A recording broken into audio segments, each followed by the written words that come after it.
I would now like to invite Dr. Mansoor Habib, Family Medicine and Occupational Health Consultant at MediClinic Parkview Hospital, for his keynote speech.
The clicker.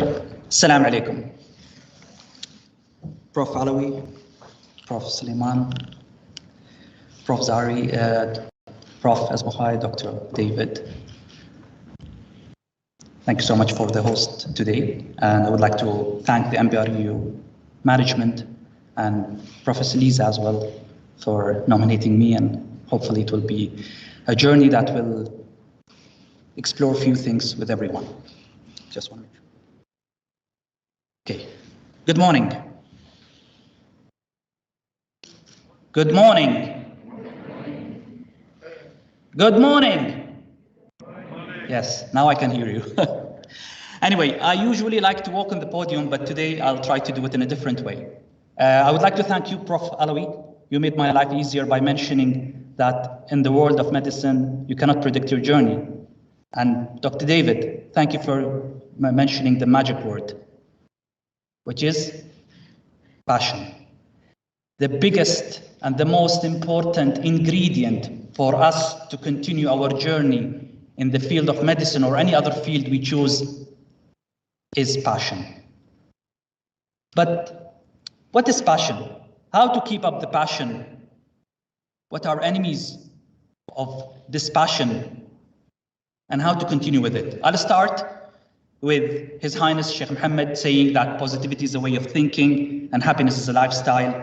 In other words, it's not what we own or what makes us happy, it's how you think about it. So passion is about thinking, is about shifting your thought process, is about pushing the boundaries to do the best and the best. Because you might get a lot of setbacks with stress, with frustration, with not being appreciated. But if you remember about this magic word, passion, it will bring you back on track and it will allow you to go to the next level where they say sky's the limit. So this is very quickly a humble passion journey of myself. And as you correctly said, Prof. Alawi, I never knew where I'll end up. In 1994, when I went to the medical school in Dublin, in the Royal College of Surgeons, and I graduated in 2001, coming back to UAE with all dreams to be a doctor, to be the best in my field. And the first rotation I started with was radiology. And I fell in love with the radiologist. And I said to myself, that's it, I'll become a radiologist. The next rotation was cardiology. No offense, Prof. Alawi, I hated cardiology. And I said, I'm not going to be a cardiologist because the guy who was in charge, no comment. Then I went to nephrology. Okay, cool. And I kept going on, and every time I move on to a specialty in my rotation, I'll change my mind. And eventually, when I came to family medicine, things changed. And I realized this is the aha moment for me. Family medicine. Seriously, Dr. Mansoor, we have sent you to Ireland, my parents told me. And you want to become a family physician? We thought you're going to be a surgeon. I said, I'm not going to go into Grey's Anatomy or House movie.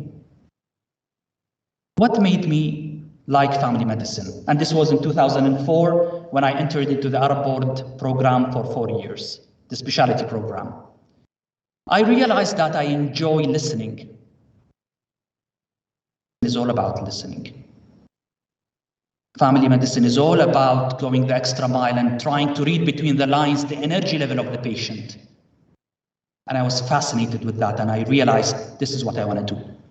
So I embarked into my journey, got my board of family medicine in 2007, and I did also my MRCGP in 2008, realizing that I will now be in a family medical center serving my patients for life. Is that the end of the story? No. I realized that many of the patients that comes to the clinic come with issues related to work. Oh, I'm not feeling well, I have a headache, I have a tummy ache. And the reason, eventually it's either the manager or the workload. And I said to myself, wait a moment, there is something wrong. What's going on? And suddenly I realized that there is something called occupational health, the impact of work on your well-being. So I immediately decided to take the plane, go to Birmingham, do my master's in occupational health in 2009. And when I came back, I was approached by Do. Yes, Do. By the way, how many of you use Do Line? It's not a sale pitch. Okay, I'm disappointed, less than 50%. No worries, we have so much to do. I was approached by Do telling me that we would like to have an occupational health and a family medicine to be part of the organization to look at the well-being of our employee. Would I imagine that in 1994 that I will end up in a telecom operator? Obviously, I'm not an admin there. I'm treating patients, employees, looking after their well-being from a preventative and curative perspective. And then things started settling. But is that the end of the story? No. As I told you, you have to keep up the passion. In 2015, I was lucky enough to go into a leadership program by the government of UAE. And then in 2018, I was able to join Parkview Hospital as a part-time. And in 2019, I was privileged to be an adjunct assistant professor in MBRU.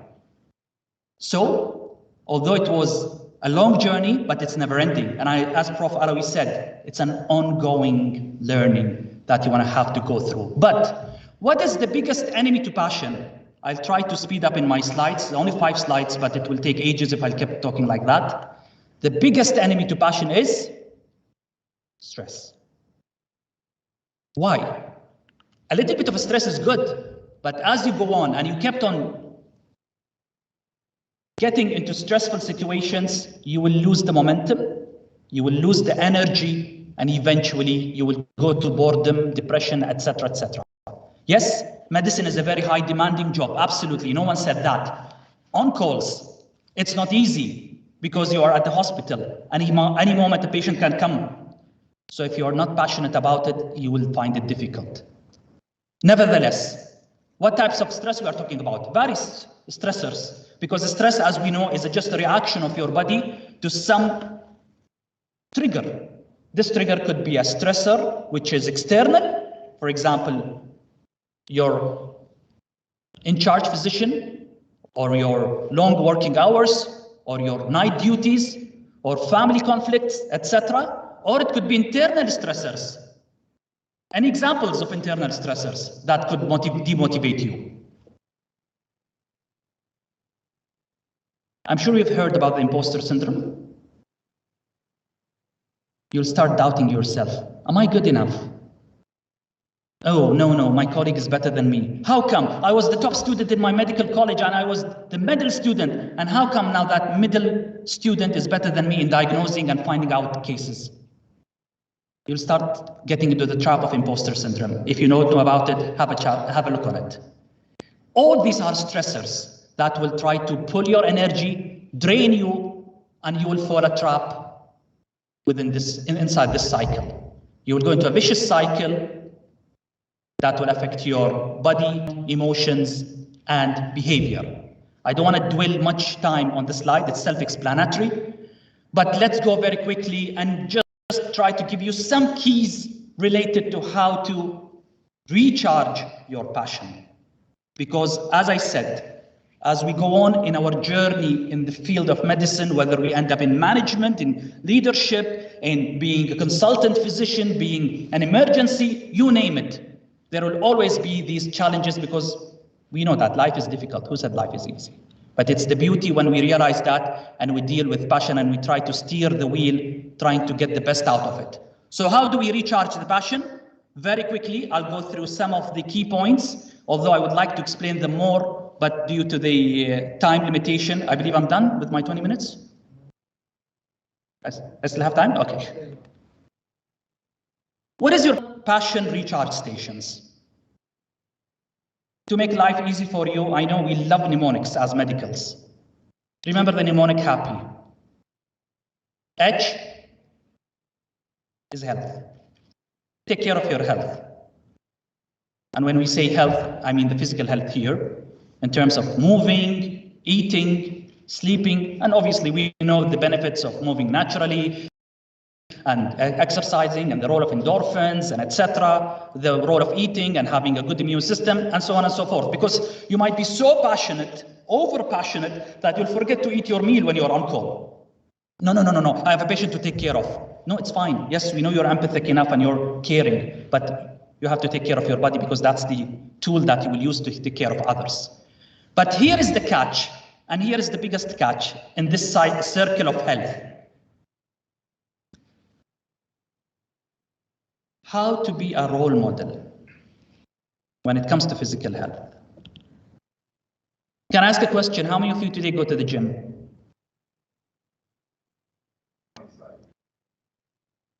Gym. Exercising every day. How many of you eat healthy? When we say healthy, like healthy. How many of you sleep properly? Good, I like it. But let me say one thing. I'll tell you this story, what happened to me at DO when I joined in 2010.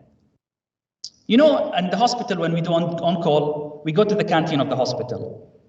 And I think our canteen is, I wouldn't say is the best when it comes to food choices, if you agree, regardless in any hospital settings. Yes, we have some of the healthy options, but in general, we have the fried stuff, the rice and all this stuff, right?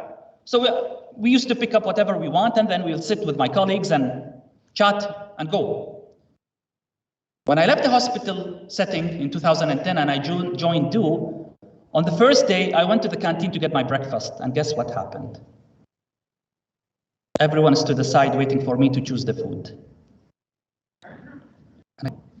You're the doctor. I'm sure you're going to choose the healthy stuff. I said, no. You totally got the wrong guy. And here is an important thing. Are we role modeling health that we are advocating for? When was the last time a marathon winner was a physician or a mountain climber was a consultant anesthesiologist? No offense. If we just question that and find out, are we really role modeling?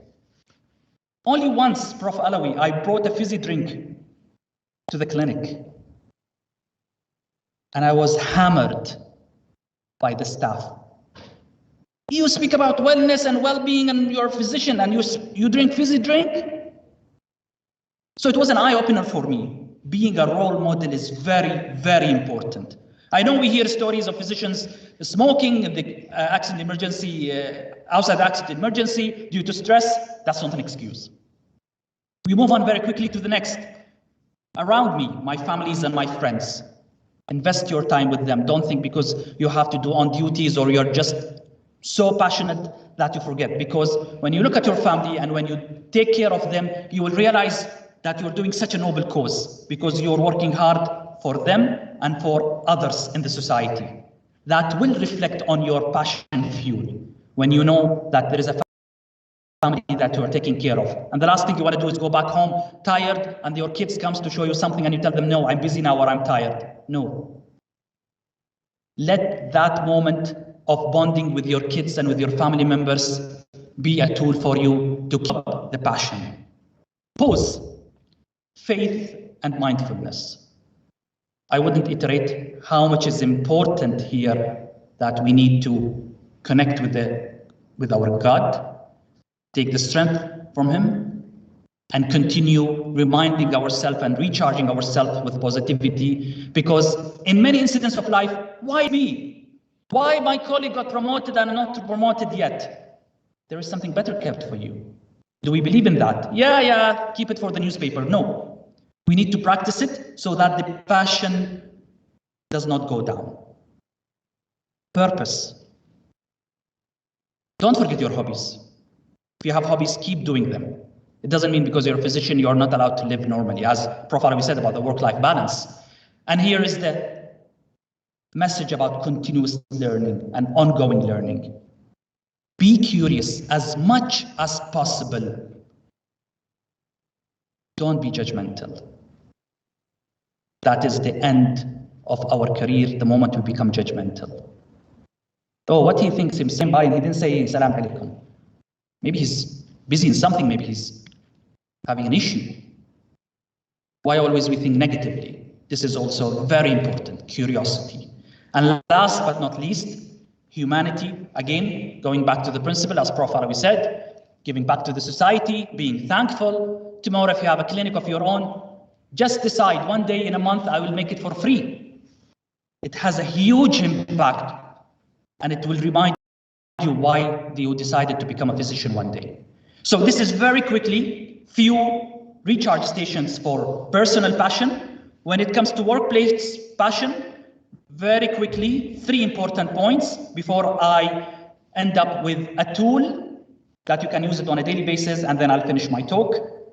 Be responsible and accountable. You will find in a situation where you might done a mistake. Go ahead and say it. Don't say, oh, it wasn't my mistake. You know, when two kids are sitting next to each other and a glass falls down, what do they say usually?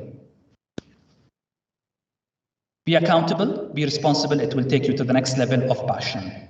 And next, and this is very important, which I love it, teamwork. I'll ask you a question and I'm sure you give me a wrong answer. Will you bet?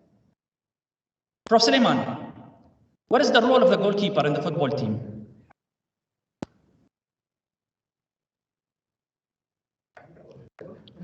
To catch the ball, right? The ball rather than to save the team. To save the team. Professor Bakhai, what's the role of the defender?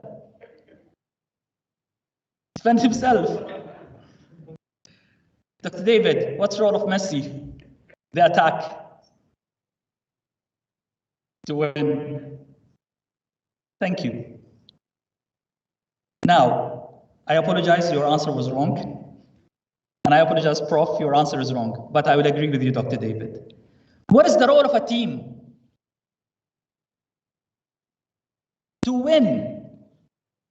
What is the role of the goalkeeper? To win by saving, but win by defending.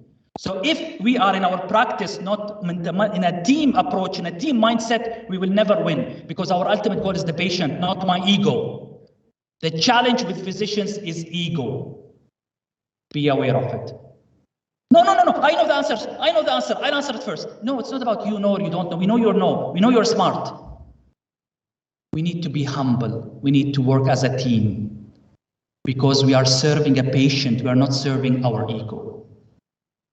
If we shift it from that perspective, this will take our passion to the next level. And last but not least is to lead with a purpose. Again, just to reiterate the importance of role modeling. I will end up with an important tool, which is called emotional intelligence. It's a very important tool that you need to have with you whenever you are practicing or you're dealing with life. Again, due to the limitation of the time, I'll not go through it. You can see it in front of you. We can have another discussion about it, but it's all about self-awareness, self-regulation, motivation, empathy, social skill. I'll give you a very small example. You are done with your own call, and you receive an email from your in-charge physician telling you, by the way, there is a change in the scheduling and you're going to do an on-call again the following day. What are you going to do first of all? What are you going to feel? Frustration, anger. Here where you come about your self-awareness. That I'm angry, I'm frustrated. But before I become impulsive and react and saying to the physician, no, I'm not going to do the on duty, this is unfair. Let me regulate my emotion, regulate myself, and try to find out what options do I have on the table. Do I refuse? Do I agree? Or do I say, you know what, this is the first time he's asking from me, let me act on it and motivate myself that I'm serving my country, I'm serving my organization. This is very important aspect, how to deal with your emotions, with your feelings and regulate them so that you become responsive rather than reactive. There is a huge difference between both of them. And then the second part of emotional intelligence, when you deal with others, you have a patient, they're always angry when they come to you in the clinic. Be empathic, explore their feelings and be curious. And then eventually this will allow you to have a better social skills in dealing with patients, with employees, with colleagues, with your family, to know what best choice do I have rather than just being reactive in my approach. Having said that, I will just end up with the RCT advice. What is RCT? Not randomized control trial anymore. R is role model. Be a role model. C, curious. Keep being curious. And T, be a team player and always fight your ego. Thank you.